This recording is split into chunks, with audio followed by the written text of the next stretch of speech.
The Stage Door Show, celebrating the independent artist.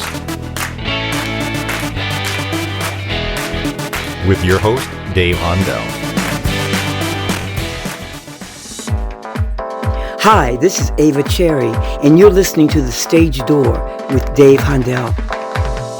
Hear me when I say it's what I learned in younger days, when I tried hard not to cry, when I thought I lost my way. Hi everybody, welcome to the Stage Door Show tonight. This is Dave Hondell. I am so excited because we have, for the second time on the Stage Door Show, we have fashion and music, pop culture icon, Ava Cherry. Ava, welcome again to the show. Great to have you back. Hi, David. Hi, everybody. Hey, what's up, everybody? Happy New You. Happy New Year. All that good stuff. Well, it's so great to have you back, Ava. I know that, you've had a lot going, even with COVID, you kept busy and you've had a lot going on. You have a new book coming out we want to talk about, and you continue to make music. And since I've known you, have just been nothing but smiles, because when I listen to your music and I see your story and hear your stories, again, just welcome to the show again. And I want to get into really your book. I appreciate that. So, yeah, I'm really excited about this book because, well, it's been like 2 years trying to put this book together. Believe it or not, people, nothing happens immediately. You see somebody out there who may be successful.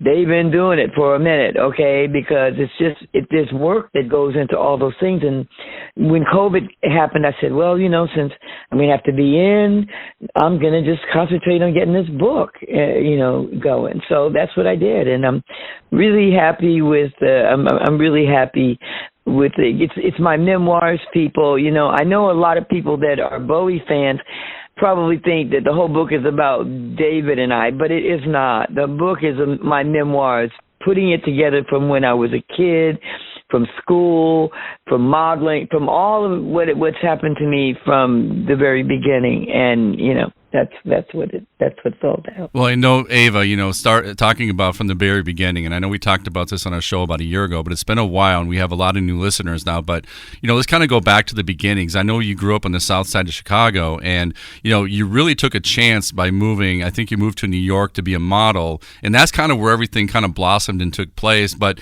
it was really kind of a big chance you took, but I think it was worth it. But kind of talk about being a child and, being younger and getting into the modeling world, and how you really began that and moving to New York. I mean, what was that story like? Well, I just knew when I was growing up that I wanted to be an entertainer. I don't know if it was just music I wanted to do or anything, film or television or whatever. But when I was growing up, I had a little girl group in school, like a lot of people have done, and I did know I wanted music to be in it, but I felt all kinds of things, comedy about myself, all kinds of different feelings I had. And I just said, okay, I know, but I can't do everything that I need to do here in Chicago. I did some modeling here in Chicago, and then I knew I had to go to the Meccas like New York or Los Angeles. And so, and then of course, like I was in my book, like my mom was at the basis of all this. She was my rock, and she encouraged me to do whatever I felt was right for me to do at that moment. And I love her so much for that. She's still here. She's 88 years young. I'm so happy God still has her with me. But anyway, then I decided to go to New York, and when I got there, my hair was black, but I met this guy who had a salon, and he was from London. His name was David Daines, and he had a salon called Davian.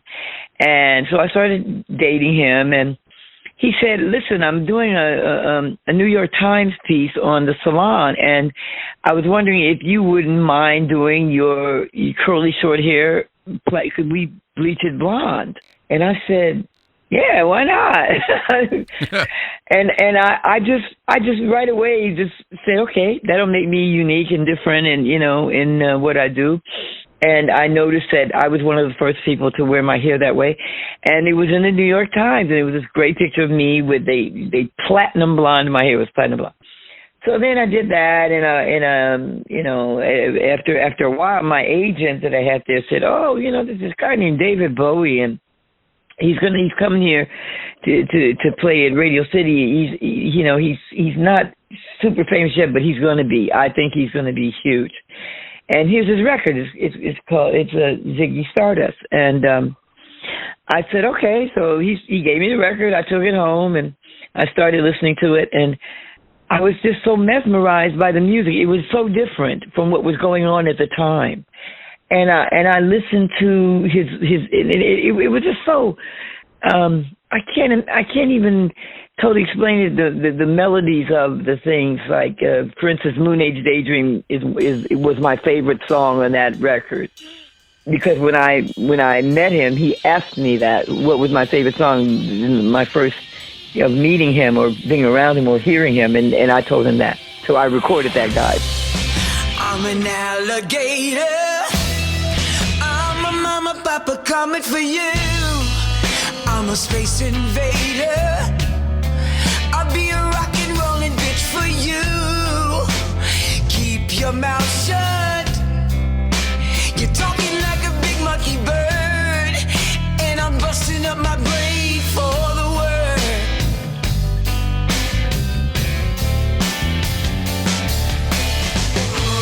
Keep your electric eye on me, babe. Put your ray gun to my head. Press your space face close to mine, love. Freak out in a Moon Age Daydream, oh yeah. Don't fake it, baby. Lay the real thing on me. The church. So then I got there, and then, you know, we met. And the reason that we actually finally did meet is because I was friends with Stevie Wonder, and he was giving a concert at Carnegie Hall that same night as David at Radio City. And so, you know, I had to be at Stevie. So it was, you know, it was an incredible concert Stevie Wonder did. I mean, standing ovations. It was just really incredible. And before the concert happened, Stevie had said to me, you know, we want to give a party. Where can we give a party afterwards? And I said, well, I work at this club called Genesis. It's a really upscale club. It's really nice. It's owned by Rocky Aoki, who had the Benihanas of Tokyo. And I asked him, he said, sure. So they put the party there after I suggested it. So after the gig, you know, we all were down. Stevie was greeting everybody at the door and everything like that. And he knew who I was without even anybody saying my name. Stevie's just one of those kind of, you know, like superhuman creatures, you know, that even though his eyes may not see, he sees, okay? And anyway, so when I walked in, he goes, "Hey, Ava." I said, "Steve, how you know it was me?" He goes, "I know. I was wearing a nice perfume. Maybe he smelled me or something. I don't know." Anyway, we all went downstairs and we started having a good time. And it was Gladys and it was Aretha and it was everybody down there just celebrating his show. And we were all laughing and having a good time. And my manager comes running over to me and he goes, "Ava, that guy David Bowie I was telling you about, he's here." I'm like, "What?" Because by this time, I was so in love with this guy. You know, I'd never met him before, but it was just his lyrics and listening to the music. I just felt amorous about him, just, you know, and seeing his picture. So he goes, "I'm going to go get him." I'm like, oh my God. I was so nervous. So then he brings him over, and David has his hair really high and red, and he had on this electric blue suit. And here I am with the blonde hair. He walks over to me and he goes, "This is Bowie. This is Ava Cherry." He goes, "Hello, Ava." And he kisses my hand. I'm like, oh my God! I wanted to fall on the floor. My legs got all jelly like. and he goes, "I love your hair." And I said, "I love yours too." And you know, so we were just like the mutual admiration society. He loved my hair being short and blonde. I loved his hair being red. And we just started talking, and I felt so good that night. I can't even tell you. It was like, I feel like I met somebody who did change my life. And somebody, I was so excited. I couldn't stay still. I told my manager, oh my God, he actually came, right?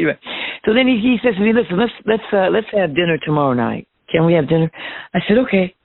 So he said, because he said, I want to talk to you about going on tour to Japan, and I want you to meet my manager, Tony DeFries, and so maybe we could meet at RCA, and then we'll have dinner. We did. He said, I want you to audition. I auditioned for him and everybody, the Spiders and whatever, and Tony DeFries said, yeah, she'll work out great for this, right? So next thing I know, I've been handed all these records and blah, blah, blah, blah, and he said, okay, so we're going to send you correspondence, and we're going to get you to Japan, and we're going to do that. So I'm cool. Then we had dinner at, I don't remember where we had dinner, but he was staying at the Gramercy Park Hotel, and we had the most wonderful evening, and, that's how it began. I mean, I fell in love. It was almost like love at first sight, my first major love like that. And so that's how it started, guys.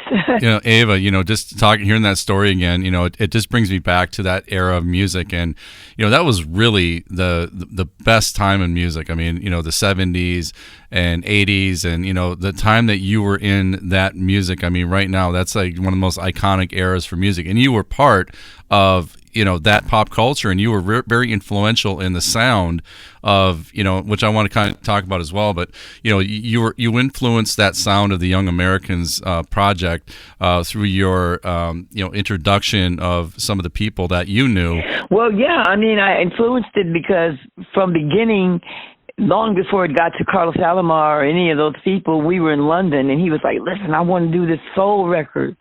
And I love Aretha, and I love Michael Jackson, and I love Marvin Gaye, and I love all these people. And I want to do something, a tribute, like a soul tribute.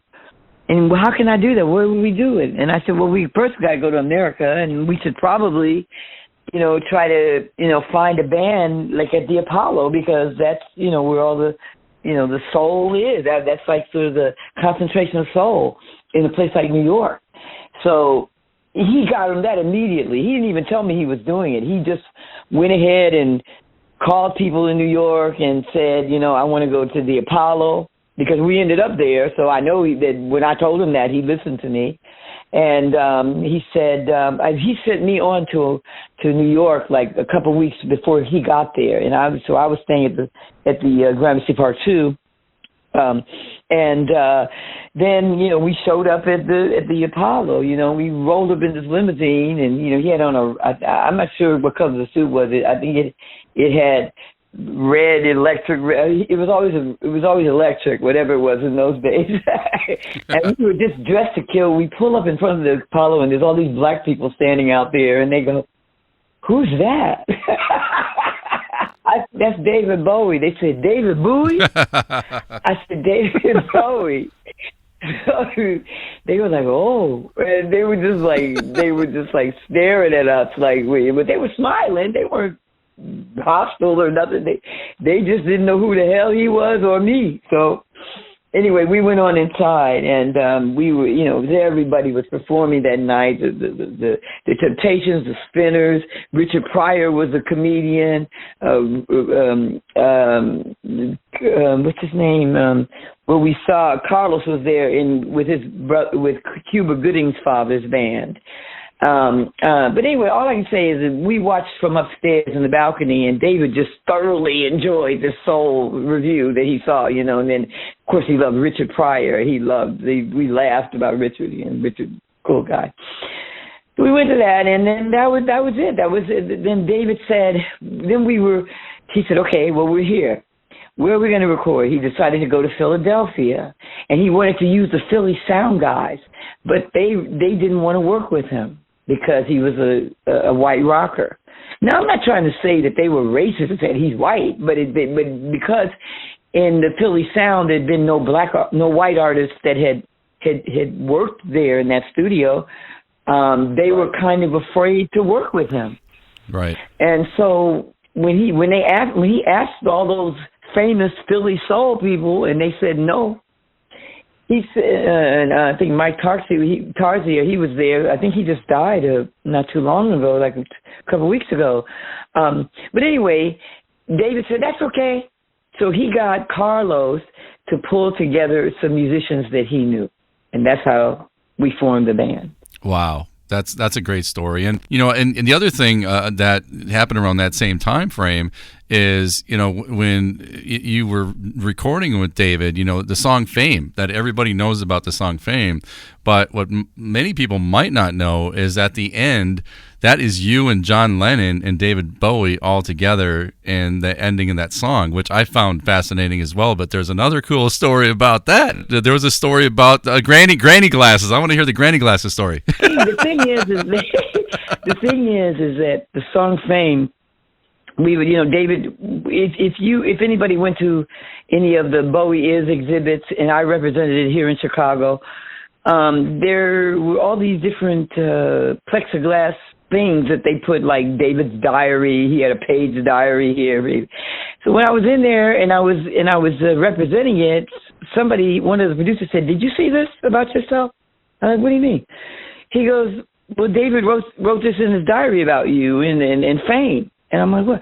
He goes, "Here it was in there, and it was a page that he wrote." He said, "Today, I introduced Ava to a Beatle, John Lennon, and we are recording Fame at Electric Ladyland Studios." Oh. That's what he said. So I didn't even know he had written that in a diary. I mean, he wrote a lot of things in diaries and wrote a lot of things down about, you know, and made songs out of things that happened, situations, you know, which is what most artists do, most singers.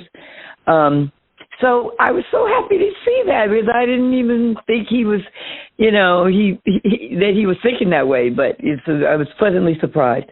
And then we were waiting for him to come, and while we were in the studio, and like David was like, I mean, oh my God, people, he so loved the Beatles, and he so loved John Lennon. He was like, oh my God, John Lennon, I'm going to meet John Lennon today. I mean, I never saw him excited about seeing anybody.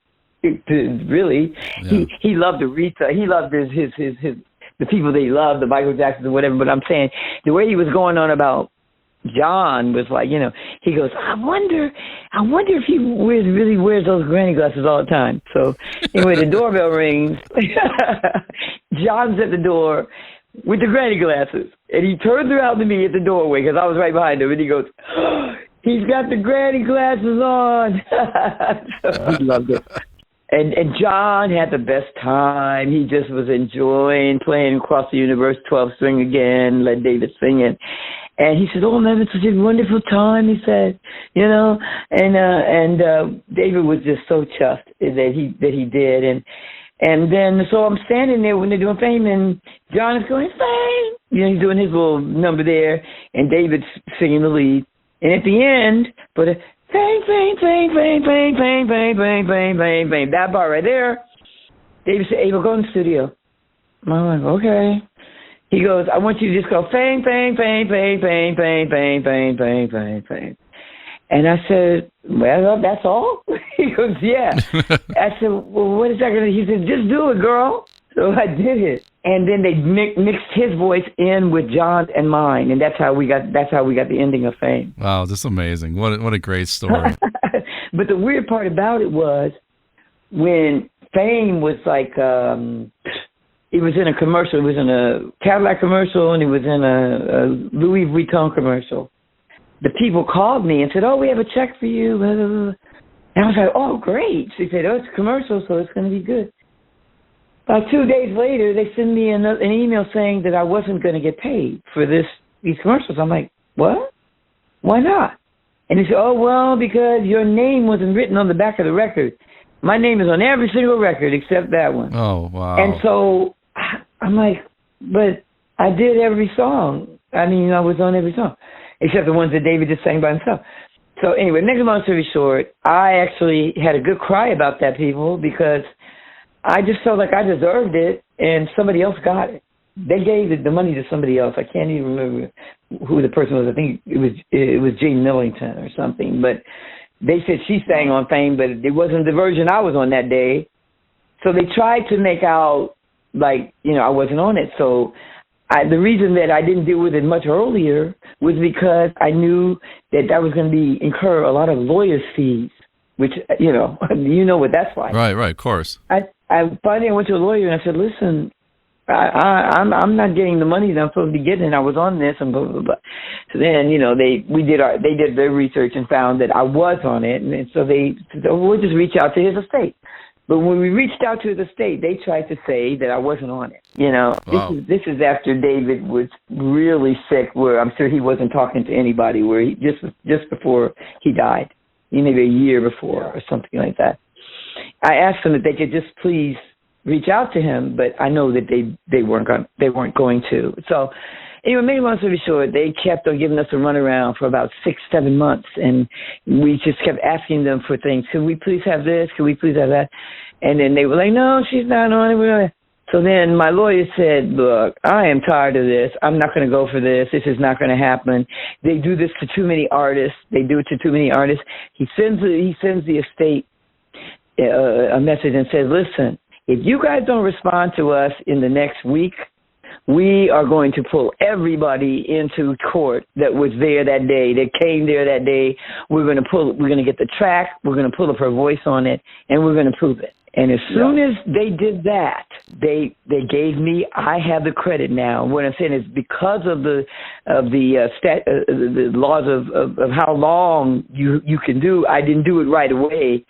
I didn't get a lot of that big money that was supposed to have happened from it because it was already expired. But I did get something, and I also was getting anything that goes forward that has fame on it. My name is there. Yeah.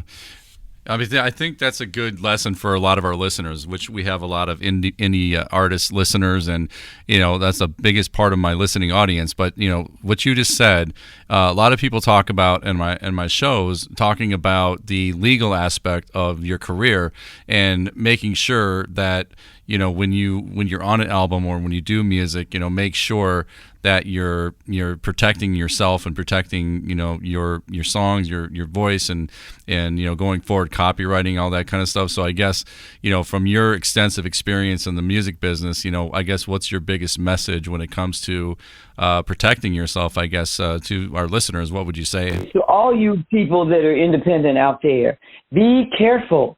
They will all try to get everything and you get nothing. If you record on an artist of the caliber of David Bowie or anybody like that, make sure you get your credits.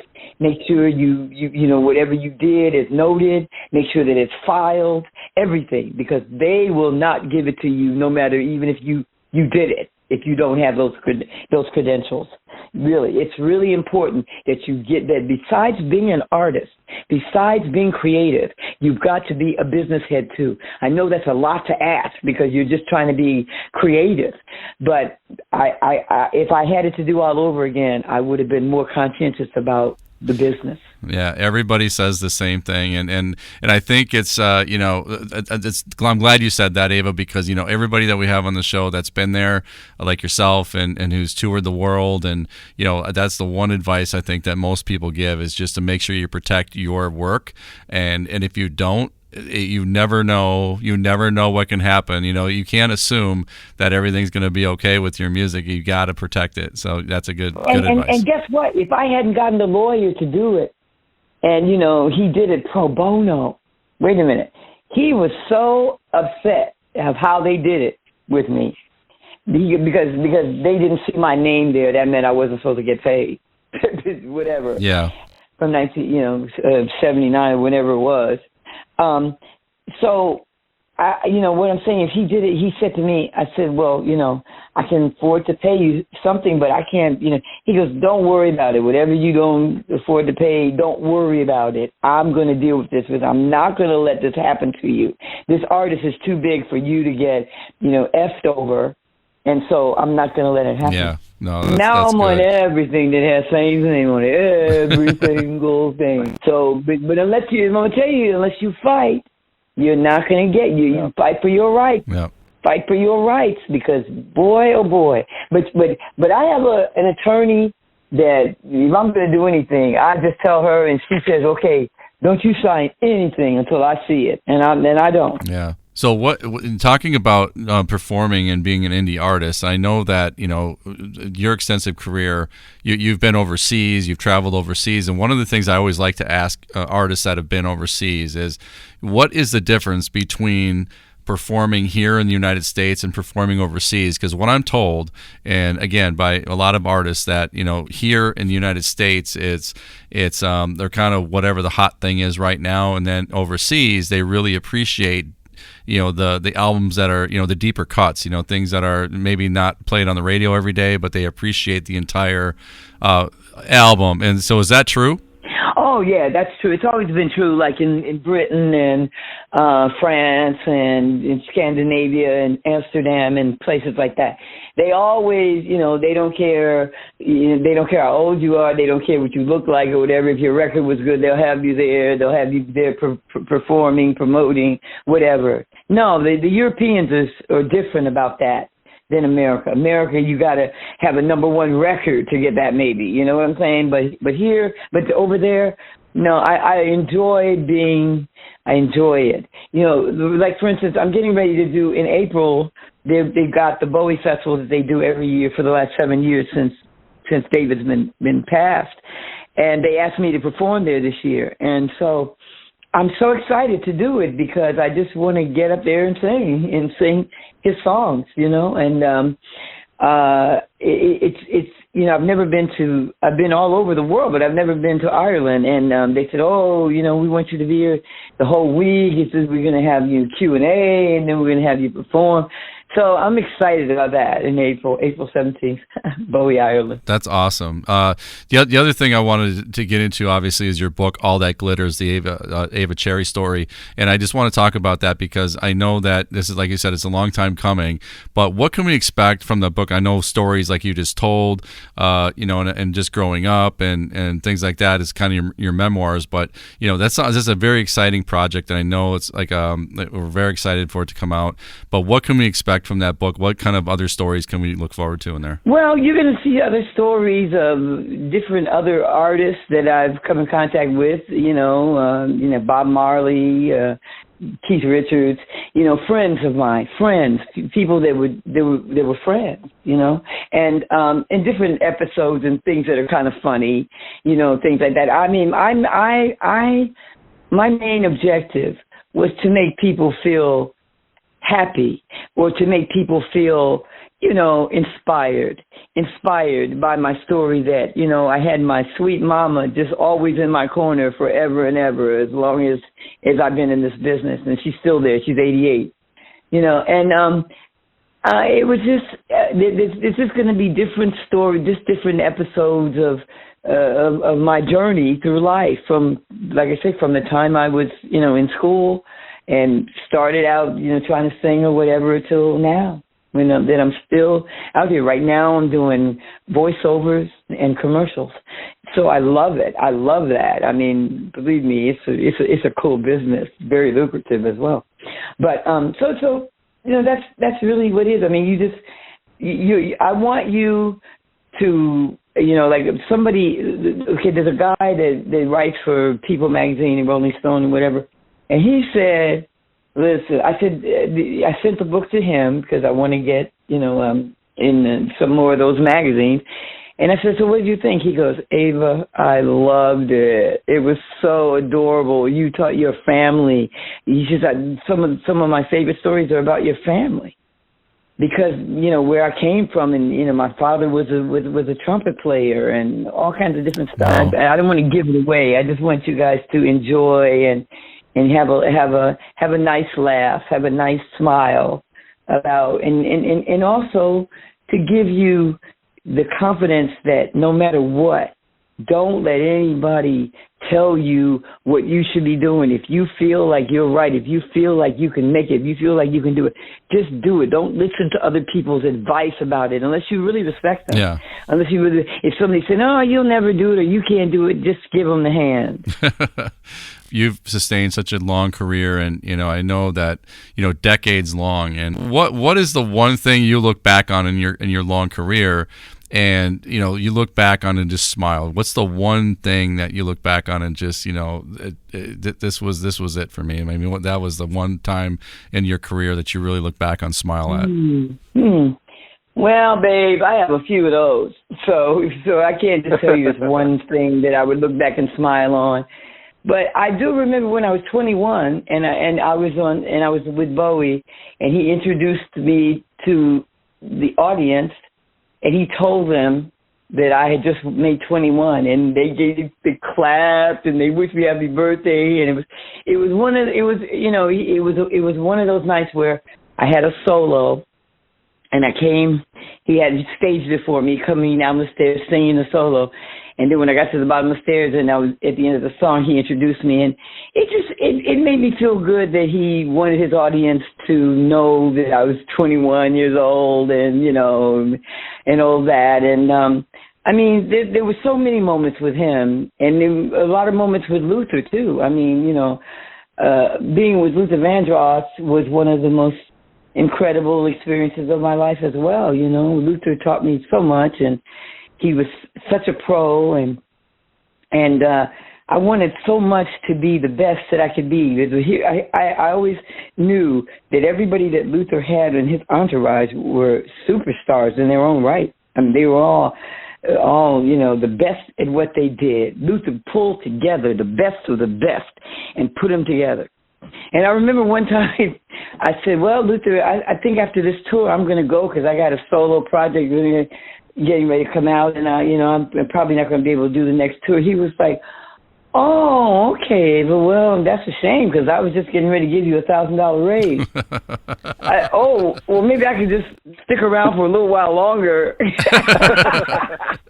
That's funny. Stick around another couple of months if you want me to, you know what I mean? Because there's one thing about Luther. Luther was not cheap. Luther was one of them. I mean, he's one of those people that made money and spent it.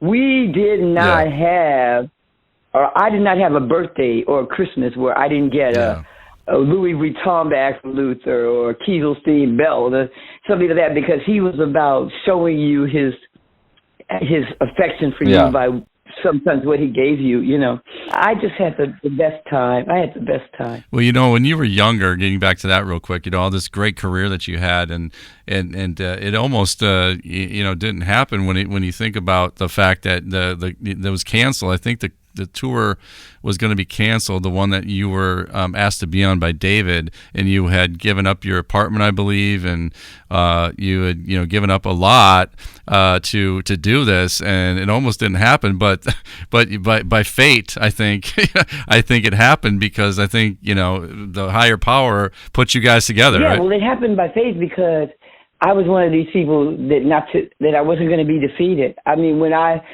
discovered that the tour wasn't going to happen, and he didn't do it on purpose, he got sick or whatever, but I was already there in Chicago with all my job, quit my job, left my apartment, and it was like, I was like, what am I going to do now?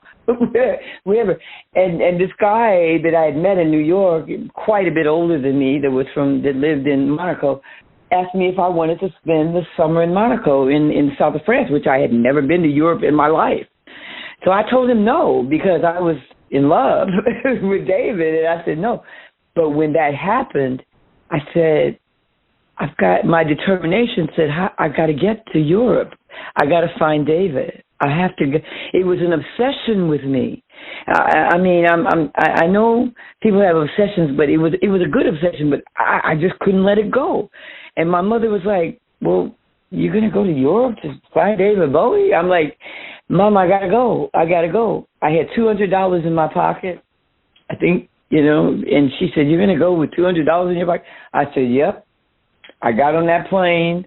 The next thing I knew, we were flying over Monaco, which was one of the most beautiful places in the world. Oh, my God. Yeah. And I was like, oh, my God, I'm in the South. I mean, I just knew it was going to be a great adventure when I saw Monaco. I thought, oh, okay, this is what I like, okay? So we got there, and, after a week or something, he discovered that I really didn't want to be with him, the guy, and I told him the truth. I said, listen, I've fallen for this guy, David Bowie, and I got to find him. I've got to go to Paris. So he goes, okay. I said, I need 1,000 francs. I asked him where I should go. He goes, you should go to the Boulevard Saint-Germain in the Café de Flore, with all the celebrities go, and everybody dresses beautifully, and goes, and you should go there, and you'll meet people. And that's exactly what I did. I checked into an all-girls hotel. I took my book. I had my modeling book, and I went and I got dressed up, and I went and I sat in the cafeteria floor. And then after I sat there for a few minutes, I said, "Does anybody speak English?" And no, this guy from North Africa named Jocelyn. He says, "I speak English." He comes over to me, starts talking to me. He was gay, and which was good because I didn't have to worry about him on any other level. And he was asking me, "Well, what are you doing?" I said, "Well, I got my book. I'm a model, and I just came to Paris, and I'm looking for this guy named David Bowie." But he goes, "Well, where are you staying?" I said, "I'm staying in the girls' hotel down the street." He goes, "You could stay at my house." I'm like, "I can?" He goes, "Yeah." He took me. He goes, "And I'll help you to get a modeling agency here too." He took me under his wing for 8 months, fed me, clothed me, got me an agent, and that's where I spent 8 months, where I looked for David and then finally found him. Wow, incredible. Just incredible. I mean, that's fate, I know, and that's why it's kind of like a fairy tale, because it's not a fairy tale, but it was kind of like that because the way that everything felt. I mean, what are the odds? I mean, going to France and finding David there. I mean, come on. I mean, that was like a needle in a haystack. I didn't know his people. I didn't know people he knew. It was just meant to happen. That's why, I believe people. I believe, my friends, that things are sometimes preordained and destiny and are meant to happen. And sometimes you just got to let them happen. And that's what I'm doing. Yeah. Even now, I feel destiny tugging at me more than anything. We're getting ready to work on a film. And there's a lot of stuff for the future. Yeah. Yeah, talking about being able to do what you were doing, and at such a young age too. When you talk about the support that your mom gave you and still does. When you see talented young people out there and they don't have the support maybe of the parents or their family, they want them to be a professional, maybe a doctor or a lawyer or something like that, and they don't think about all the talented people out there that don't have the chance to do what you did and spread your wings and fly and be who you became. And it's just to me it's a shame that there's some people out there with the talent that will never realize it because they're being held back, I guess, if that makes sense. Oh yeah, there's a bunch of you out there who are super talented, who may just not know how to put yourself out there at all. I'm one of these people that I just intuitively feel certain situations, but I know that you have to put yourself in that position. That was why I went to Europe. I said, okay, I'm just going to throw myself out there. Some kind of way I'll find them. There'll be some connection. This is what I told myself. I was never afraid, which I think was another thing about the book, is that I want you people right now, I'm sure there's a lot of fear going around for a lot of different reasons. Be a warrior. Don't be afraid, because that's what the bad side of the bad people, that's what they want you to be. They want you to be afraid so that you don't do anything, so that you just scared in your boots. We got to be warriors. Yeah. Warriors for good. Warriors for the good.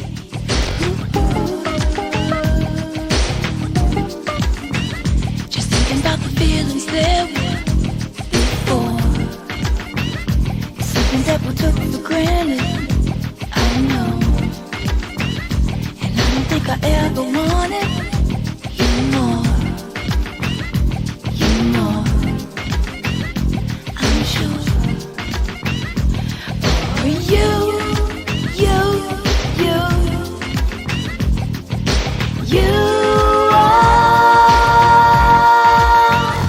And I'm not talking about, I think I love God and I love everyone, that it treats me with respect.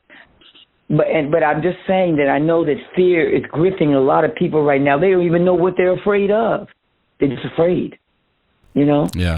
People, grab yourself by the big guns. Don't let people put that fear in you so that you can't move, so you feel paralyzed, so you feel that you can't do what your life was meant for you to do. Because even now, at this point in my life, I'm not afraid. And maybe that's one of my biggest strengths, is that I don't have fear that a lot of people have. Yeah. Yeah, I think that's the biggest barrier that people have is being afraid. And there's one there's one term that when I was becoming a filmmaker years ago, before I started doing music videos, was just just do it, just film it. It doesn't matter what you're using. If you don't have a $10,000 camera, it doesn't matter. Just use what you have and just tell the story, and then people will come and watch it or listen to it or whatever it is. It just don't be afraid. Just go ahead and do it. Absolutely, that's exactly what you should do. And like I say, people in the business, when you're young and just getting in the business, you're afraid to say too much, offend people, blah, blah, blah, blah, blah. But don't be afraid. You can't be afraid. If you're afraid, you're going to fail. Fear is going to stop you somewhere. Don't be afraid. Don't be afraid. Take it from somebody who's still fighting for their rights. Take it from somebody who's still not afraid to go to the next level, and that I'm getting ready to take myself to the next level. Stay tuned.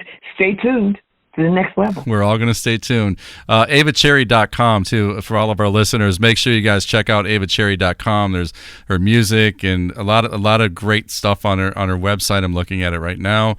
A lot of great music videos and just amazing stuff on there. Interviews that she's done, stories and magazine stories. So just make sure you check out AvaCherry.com.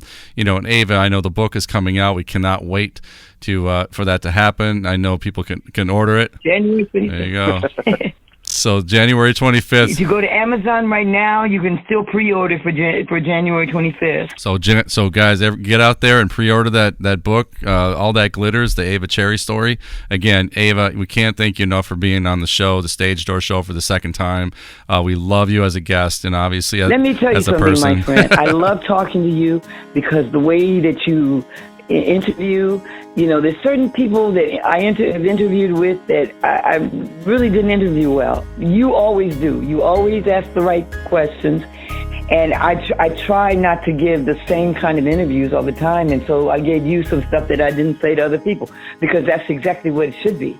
Okay, but thank you so much for doing what you do and grabbing the great people that need to be heard and seen and about and putting them on your show, Stage Door, because all of us need this, guys, and we need it now even more than ever. Our industry has suffered more than a lot of other industries that we have not been able to be out there performing. So this year, I am looking forward to hitting that stage. Well, we love you, Ava. So let's just keep in touch, and you're always welcome on our show. Absolutely, my brother. Absolutely, and God bless you and all of you youngsters out there who have ambitions. Just keep it clean. Keep those ambitions. Do it. Do the work. Do the work. Nothing is going to come unless you work for it. Even if you get it now and you didn't do the work, you're going to have to pay the dues later. So work hard at your craft. Do the best you can do, and it's going to be okay. And just don't ever stop.